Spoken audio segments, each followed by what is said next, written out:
Hello, hello, hello, hello. Reggae Boys fans, welcome to Reggae Boys Commentary. I'm Simon Preston. As I'm sure most people will know by now, there are challenges.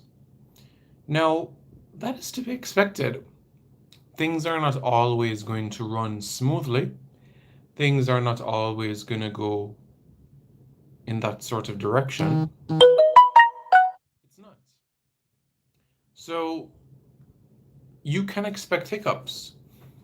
And I can tell you this that adversity is temporary. And in the time frame that we are currently living in, every now and again you will have some challenges, but they're manageable, and you can be able to overcome it.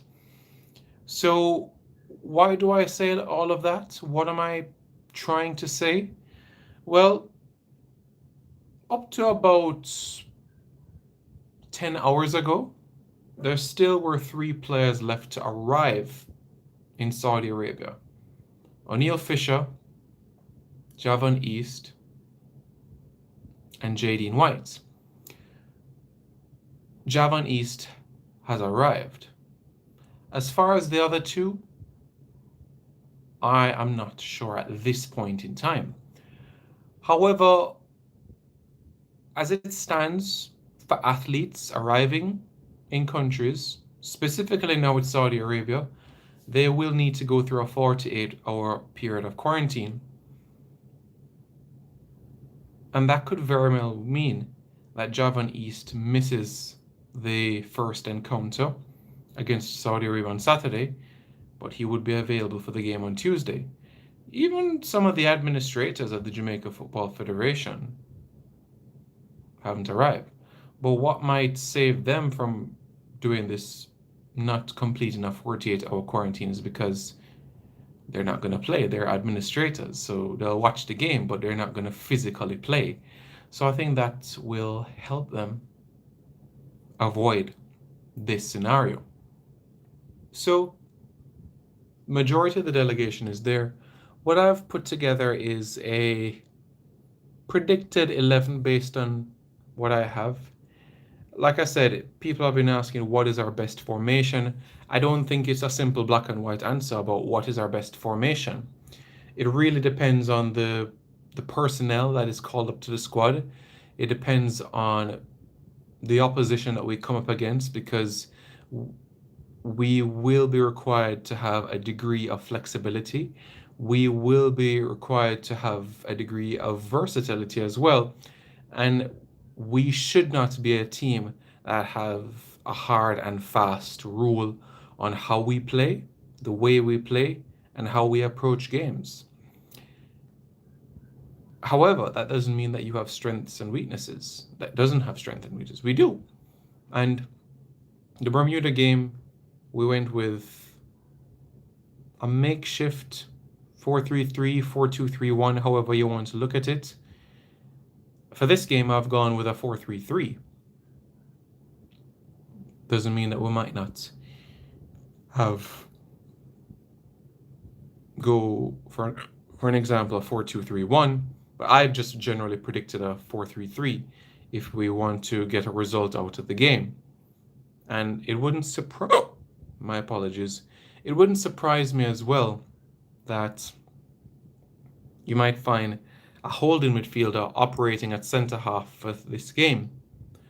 A three at the back wouldn't surprise me, but it's not a system that we have used often or in a long time. So, but this is the starting 11 that I have gone with for this encounter in particular. So let's take Jadine White out of the equation for this game, right? So we're going to be looking at either Dwayne Miller or Andre Blake between the sticks. Who will get the nod? I don't know, because Dwayne Miller we haven't seen, as we know, since the Gold Cup in 2017. He was part of the squad in 2019, but what I mean is that in terms of actually playing Dwayne Miller, we haven't seen him since that Gold Cup final in 2017.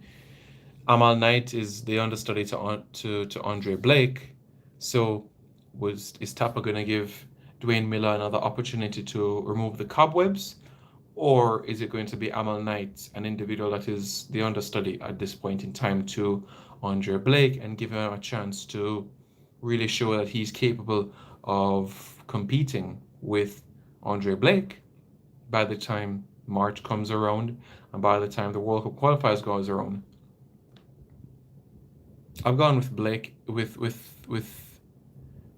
Dwayne Miller in net. And this is where things get interesting. I've gone with a back four. And Hector didn't arrive until quite recently. However, let me say though that if Hector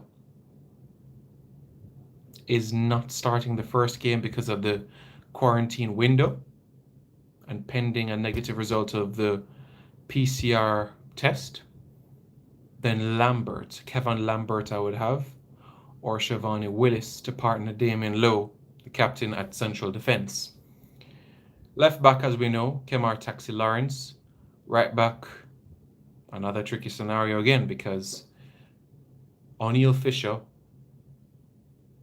up to 8 hours ago, didn't arrive in Saudi Arabia. So if O'Neill Fisher doesn't start at right back, then Greg Lee as a right back.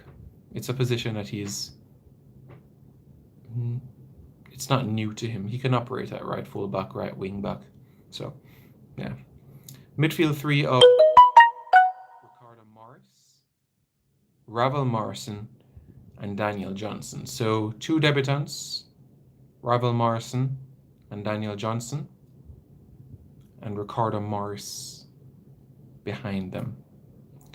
Up front, I've gone with a front three of Junior Flemings on the right, Bobby Reed on the left, and Boza, Shamar Nicholson through the hole. That's the 4-3-3 I have gone with against Saudi Arabia. It's a team worthy of scoring goals, yes. It's a team worthy of getting results. It's just quite disappointing that we haven't been given the opportunity to go on the field as yet to train. And tomorrow being Friday would be our only opportunity to train. First time going on a pitch. Granted, it's not the first time we're in this sort of scenario, because I've been in scenarios where Jamaica has arrived in a destination Wednesday, train Wednesday evening, train Thursday, play a game Friday and win. And that's the Chile 2-1 win. 2009, Jamaica versus Nigeria, friendly international, 1 training session, bam, 0-0 draw. Jamaica against Mexico, at the Azteca Stadium, 1.5 training session. The first day, they didn't even train, they were just walking around the field. And the second day, 1 training session and bam, historic draw, historic point, historic result. So, but there is concern amongst the technical staff about late arrival of players. But I think this 4-3-3 is capable of scoring goals and getting a result. As far as the overall result is concerned,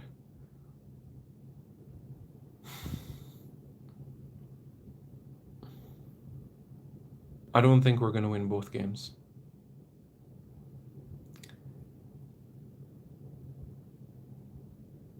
At all. I don't think we're going to win both games. Are we capable of winning one? Yes. I think we can win one and draw one. But for the first game on Saturday, and I know a lot of you people have been talking in the comments, Kevin Lambert is a CDM. See, Kevin Lambert is a holding midfielder. I know that. But I'm saying, based on circumstances, it wouldn't surprise me that he suits up at centre-half. So for this game, I've gone for a 2-2 draw. I've gone with a 2-2 draw for this game, my predictions. So once again, Dwayne Miller in net. O'Neill, Fisher, Damien Lowe, Hector, and Taxi are across the back four. Morris, Rabel, Morrison, and Daniel Johnson. Front three of Junior Flemings, Shamar Nicholson, and Bobby Reed. All right, so let's go through your comments. Does anyone know what channel to watch Jamaica on? Local broadcasters haven't arranged that. What are your thoughts on a proposed Copa Centenario 2024? I'm okay with that. No problem with that at all. Evening, Simon. What do you think about Tapa not showing interest in Topi? Well, it depends how you look on it, because Topi was in the Gold Cup squad. Topi was part of the CONCACAF Nations League squad. And remember the game against Bermuda? It was not a FIFA date. It was only local-based players that were called up. So essentially, this is the first time that he has not been called up to a squad on a FIFA date. So I wouldn't say it's poor treatment from Tapa or anything like that, because this is the first time that he's not been involved.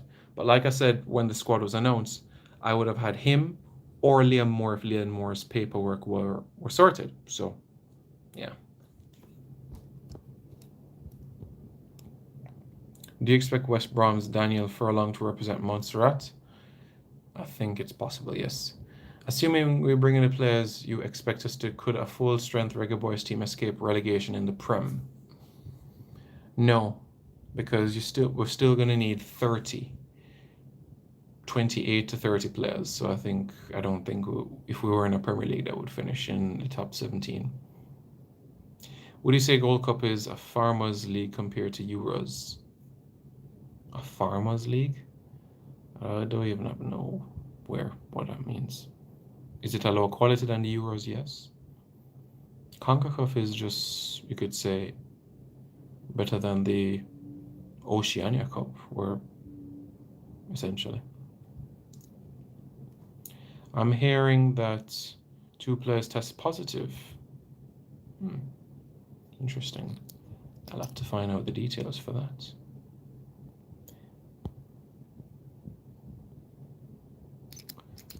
If it's 2 of the local-based players, then that means it's either one of Shamalani Willis, Kamal Malcolm, Ricardo Morris, Joshawn Anglin, or Lamar Walker. Did the team train today? They trained on Zoom. How many eligible players do you expect Gusidik to put in Curacao colours? Probably around 11. Rabel Morrison, Daniel Johnson, and Michael Hector in the middle. Okay, so if you do that, then who plays centre half? Do you see Peter Lee getting a club anytime soon? Not in 2020. What are the chances you give of El Salvador getting a result against Mexico in next year's Gold Cup? Gold Cup's a long time away. You have to watch off Arabian sites. Yes, you do. Remember, Adrian Mariappa is not in the squad, and we're just big up Adrian Mariappa for being able to sign for Bristol City on a deal until January, and if he impresses, the deal will be extended until the summer of 2021. How many countries do you give a chance of winning the Gold Cup in 2021? Probably 3 countries: Mexico, USA, Canada could have a good chance. So do we. Put Lee at left back. If you put Lee at left back, then Fisher at right back. I think Taxi might get the nod. What are the expectations for Arca High? Nothing much. What are the chances of getting Mikel Antonio? I don't think he's interested. What was Tapa thinking to only carry 2 team? Well, like I said a couple of weeks ago, guys, having just Low, Hector, and Mariappa, and we know Mariappa pulling out and calling up Shabani Willis to the squad, that was just a baffling decision, you know? Baffling to call up him when, centre half is an issue. I would have even given, in these circumstances, call up Wes Morgan, just for these 2 games, just as a stopgap, What about Ollie Watkins? What about him?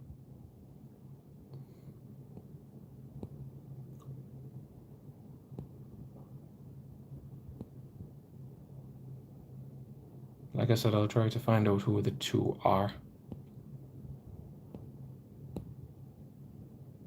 Well, you see, every country has laws and regulations when it comes to sporting activity, and the 48 hours is what is set up by the Saudi Arabian government for athletes. So obviously tourists is a different scenario, but it is what it is.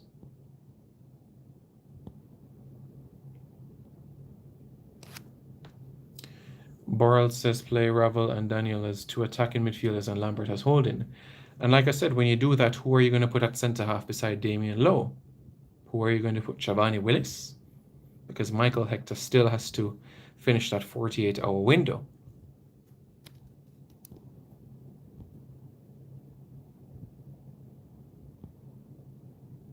Like I said, I've spoken about Hector already. Yeah, Bobby Reed is there.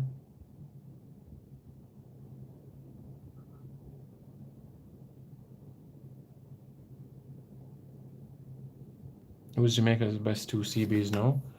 Mariappa and Damian Lowe. Does Tapa want Roof? No, but a JFF does.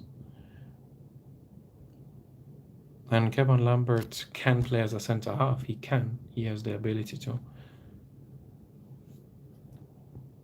Do you think the inactivity of the three keepers will affect us big time? Well, Amal Knight has played games, so I wouldn't consider that inactivity. But for the other two, yes, it is a concern.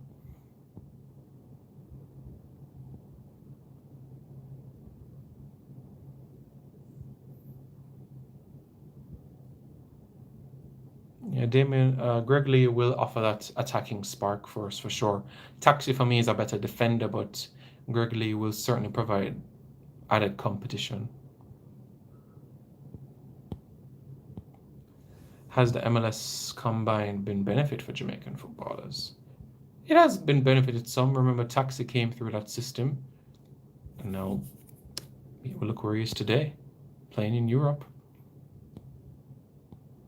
Yeah, no, Greg can play as a holding mid. He can play as a centre half. He can play left back, right back. But I'm just thinking more best for the opposition. So that's where my mindset is on this matter. Where the match is concerned, if you're in Jamaica, the scenario is that the scenario is that local broadcasters haven't decided on it as yet, you know? So that's the problem right now as we speak. Let me see if there's any information on the individual. But yeah,